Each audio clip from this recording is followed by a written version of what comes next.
बात करते हैं मनी रूल नंबर 2 की। दोस्तों, आप जिस चीज को खरीद सकते हैं इसका मतलब ये नहीं कि आपको उसे खरीद ही लेना चाहिए। किसी बेवकूफ शराबी की तरह कभी पैसे खर्च मत करिए। मैंने ये गलती शुरू में की। ये बात है कोई 2007 के आसपास की। 8-10 लाख रुपए महीना कमाना शुरू कर चुका था मैं। 1 साल के बाद इनकम टैक्स रिटर्न भरनी, तो सीए ने कहा कि बेटा आपको इतना टैक्स भरना है। तो मैंने कहा मेरे पास तो पैसे ही नहीं है। बोला आपने इतना कमाया है, कहाँ गया? मैंने बोला मुझे मालूम ही नहीं। और सच में मुझे मालूम नहीं था कि वो पैसा कहाँ चला गया। अनाप शनाप खर्च करता रहा मैं। मेरे सीए ने कहा आपने 3 गुना ज्यादा कमाया है और आपके पास पैसा नहीं है, अब तुम्हें और कमाना होगा ताकि टैक्स भर सको। और फिर मेरे सीए ने मेरी आंखों में झांकते हुए कहा बेटा होश में आ जाओ। मैंने तुम्हारे जैसे कितने फन्ने खाओं को फना होते हुए देखा है। तुम अपनी ही मेहनत की कमाई किसी बेवकूफ की तरह खर्च कर रहे हो और तुम्हें ही नहीं पता तुम्हारा पैसा कहाँ है। अगर ऐसे ही चलता रहा तो बेटे अपनी कब्र खुद खोद लोगे एक दिन। मेरे सीए ने उस दिन मुझे एक छोटी सी सलाह दी।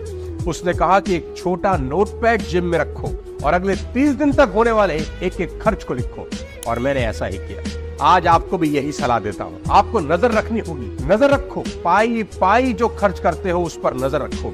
एक छोटी सी डायरी और पेन जरूर लो और हर दिन लिखो जहाँ खर्च कर रहे हो। एक दिन भी छूटना नहीं चाहिए मेरे दोस्त, कोई बहाना नहीं। सोच लो एक दिन भी छूटा तो कोड़े लगेंगे आपको। है? मेरे कहने से सिर्फ 1 महीना करके देखो। 1 महीने के बाद तुम्हारे पास तुम्हारी लाइफ का एक फाइनेंशियल एक्सरे होगा जिसे आप अपनी प्रायोरिटी के हिसाब से सुधार सकते हैं।